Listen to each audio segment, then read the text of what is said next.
Students, मैं Mahesh Srivastava, lecturer Shri Uma विद्या मंदिर higher secondary school आरपीपलिया से आज आप लोगों के सामने क्लास 10th इंग्लिश मीडियम का लेसन फर्स्ट, सोशल स्टडी का lesson first, the resources of India का 8th पार्ट लेकर उपस्थित हूँ।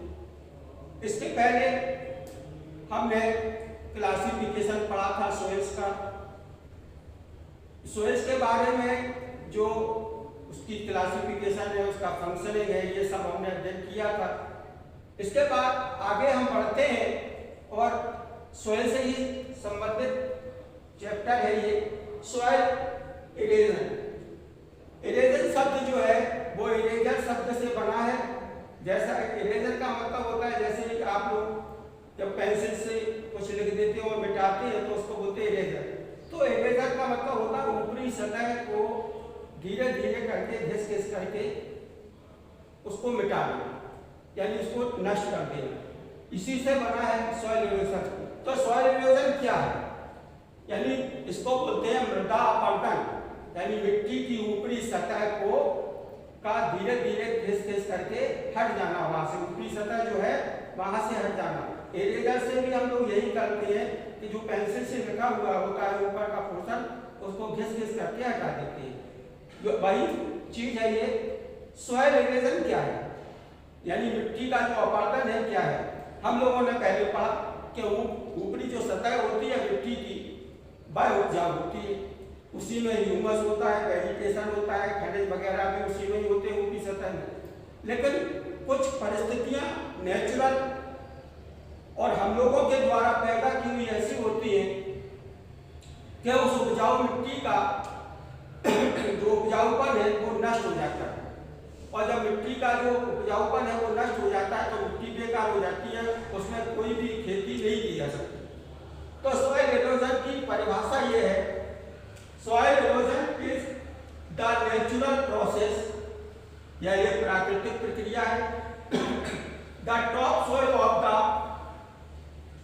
Field is carried away by the physical sources, यानी प्राकृतिक जो परिस्थितियां हैं उनके द्वारा उपजाऊ मिट्टी को खेतों से दूर ले जाकर, such as a wind and water, जैसे कि पानी और हवा। पानी से भी इरेजन होता है और हवा से भी होता है। गर्मी के दिनों में जब खेत सूखे पड़े होते हैं, तेज आंधियां चलती है, तो खेत की जो ऊपरी सतह की जो मिट्टी उपजाऊ मिट्टी है वो उड़ जाती है और खेती का जो उपजाऊपन है वो कम हो जाता है। वाटर क्या करता है?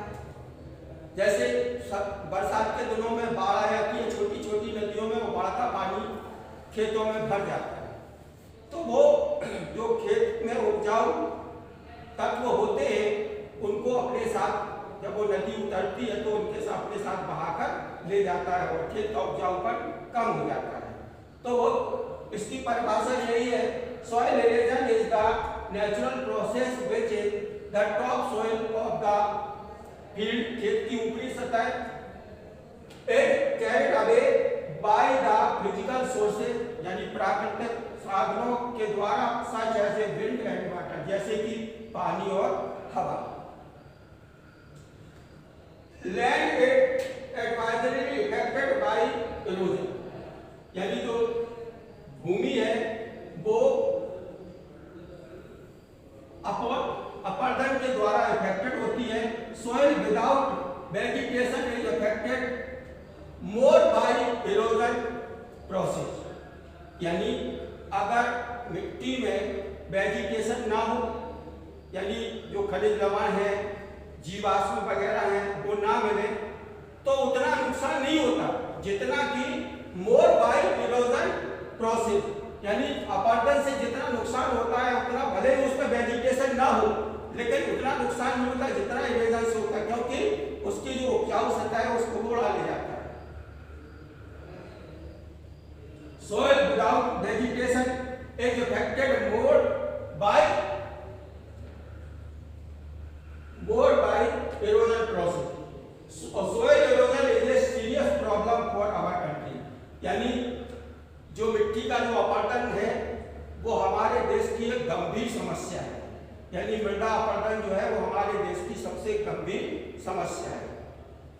अब हम पढ़ते हैं कॉजेस ऑफ सोइल इरोजन, यानी मिट्टी के अपरदन के मुख्य कारण क्या है। सबसे पहला कारण डिफॉरेस्टेशन। डिफॉरेस्टेशन का मतलब जंगलों का धीरे धीरे खत्म होते जाना। स्वाभाविक बात है, जो जंगल होते हैं वो तेज हवाओं को रोकते हैं, लेकिन जहां पर जंगल कम होते जा रहे हैं तो वहां तेज हवाएं खेतों की मिट्टी को उड़ाकर ले जाती हैं, एक बात। दूसरी बात, जंगल जो है वो वर्षा को प्रभावित करते हैं और बाढ़ को रोकने का प्रयास करते हैं, लेकिन हमारे यहाँ जंगल कम होते जा रहे हैं, इसलिए बाढ़ें भी आती हैं और तेज हवाएं चलती भी हैं और जिनसे मिट्टी की ऊपरी सतह हवा में उड़ जाती है। Over grazing. ओवर ग्रेजिंग का मतलब होता है पशुओं को अधिक से अधिक चराना। अधिक से अधिक चराना का मतलब ये है किसी भी क्षेत्र में पशुओं को एक लिमिट तक चराया जा सकता है, लेकिन हमारे यहाँ जो है वो चारागाहों की कमी है, पशुओं के लिए चरने योग्य भूमि बची नहीं है। तो क्या होता है कि जो पशु है वो पहले तो ऊपर की घास खाने का प्रयास करता है, जब उसे नहीं मिलती है तो वह छोटे छोटे तिनकों को भी अपने मुंह से उखाड़ना शुरू कर देता है, और जब वो अपने मुंह से उनको उखाड़ना शुरू कर देता है तो जो वो घास जाती है उसके साथ वो उपजाऊ मिट्टी भी चली जाती है।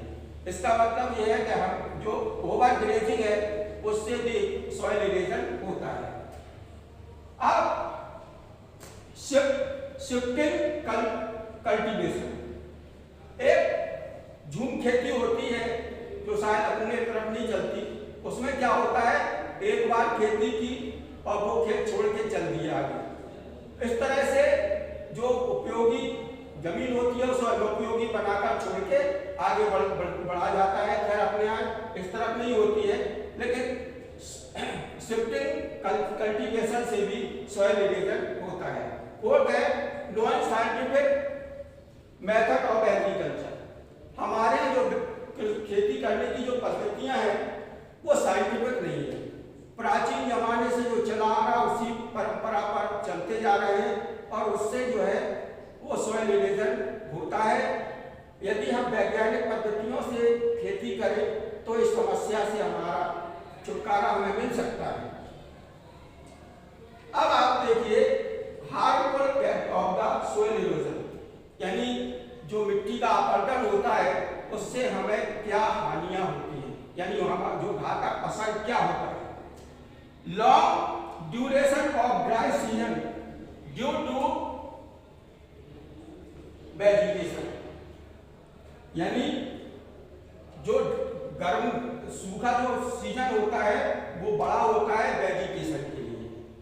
नंबर दूसरा है adverse effect on the sources of water and problem of irrigation. Soil erosion से वाटर सोर्सेस पर बुरा प्रभाव पड़ता है, विपरीत प्रभाव पड़ता है, एडवर्स में विपरीत प्रभाव पड़ता है, और इरिगेशन यानी सिंचाई की जो सुविधाएं हैं उनके लिए समस्या खड़ी हो जाती है। अब आप पूछेंगे कि मिट्टी का जो अपरदन होता है उससे जो वाटर सोर्सेस है उन पर कैसे प्रभाव पड़ता है। सीधी बात, जब मिट्टी का अपरदन होता है मिट्टी उड़ती है तो जो सोर्सेज है जैसे कुएं हैं, तालाब हैं, नदियां हैं, उनमें वो रेत जमा हो जाती है, पानी का तल ऊंचा हो जाता है, यानी जिस नदी में उतना पानी होना चाहिए उतना पानी नहीं रहता, क्योंकि रेत की तह जमती जाती है और उसका जो तल है वो ऊपर होता जाता है। इसी तरह कुएं हो जाते हैं, कुओं में जब मिट्टी भर जाती है रेत बन जाती है और वो तल को ऊंचा करती जाती है और पानी जो है वो उसकी मात्रा जो है वो कम होती जाती है। उसी तरह कुएं हैं, तालाब हैं, नदियां हैं, उनमें जो रेत भर जाती है तो इनका तल जो है वो ऊंचा हो जाता है, इनमें पानी कम होता जाता है, तो इसका बुरा असर पड़ता है। तीसरा है deterioration of high quality land and adverse effect on agriculture. यानी डेटोरेशन का मतलब होता है क्षय होना, और क्षय होने का मतलब होता है धीरे धीरे समाप्त होना। जैसे हम लोगों के यहाँ, अब आप लोग परिचित ना हो, पहले एक बीमारी चला करती थी, अब भी चलती है, बाई चांस किसी को हो जाए, उसको बोलते हैं ट्यूबरकुलोसिस, लेकिन उसको हिंदी में उसका नाम है क्षय रोग। उसमें जो पेशेंट होता है वो धीरे धीरे धीरे करते हुए कमजोर होता जाता है और बिल्कुल कमजोर होकर के निकल लेता है पतली गली से। तो इसमें क्या है कि deterioration of high quality and adverse effect on agriculture, यानी जो अच्छे किस्म की जो भूमि होती है उसका धीरे धीरे क्षय होता है और उसका असर हमारी कृषि पर पड़ता है। चौथा है, फोर्थ है रिडक्शन इन एग्रीकल्चरल लैंड, और धीरे धीरे कृषि योग्य जो जमीन है वो कम होती जाती है। तो ये हार्मफुल इफेक्ट हैं जो सॉइल इरोजन से हमारे लिए पैदा होते हैं। इसके बाद नेक्स्ट चैप्टर लेकर हम आपके सामने फिर उपस्थित होंगे।